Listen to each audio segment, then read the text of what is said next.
ആമേൻ.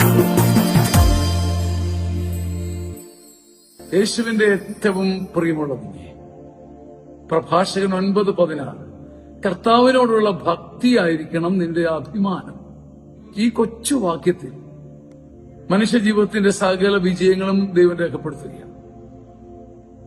ദൈവത്തോടുള്ള ഭക്തിയും ദൈവനാമവും അഭിമാനമാകാതിരിക്കുന്ന ഒരു മനുഷ്യനും ഉൾസമാധാനം സത്യത്തിൽ ലഭിക്കാറില്ല. അതുമെല്ലാം നമ്മുടെ സന്തോഷം കൂട്ടിയേക്കാം. പക്ഷെ കർത്താവിനോടുള്ള ഭക്തി അനുഗ്രഹത്തിന്റെ ഒരു ആരാമമാണെന്നാണ് ബൈബിൾ പറയുന്നത്. കർത്താവിനോടുള്ള ഭക്തി അതായിരിക്കണം നിന്റെ അന്തസ്സും അഭിജാത്യവും. ബാക്കിയെല്ലാ അന്തസ്സും അതിനെ അനുഗമിക്കും. നിനക്ക് ഭൂമിയിൽ എല്ലാ അഭിജാത്യവും അന്തസ്സും സ്വന്തമായി കിട്ടും. നീ കർത്താവിനുള്ള ഭക്തി ചങ്ക് നിറച്ചു വെച്ചാൽ.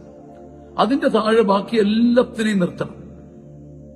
അതിന്റെ പൊക്കത്തോളം ഒന്നും വരാൻ സമ്മതിക്കാതിരുന്നാൽ കർത്താവിനോടുള്ള ഭക്തി ആടയാഭരണവും അഭിമാനവുമായി അണിഞ്ഞാൽ ബാക്കി അന്തസ്സും അഭിജാത്യവും നിന്നെ തേടി വരും പൊന്നു സഹോദര.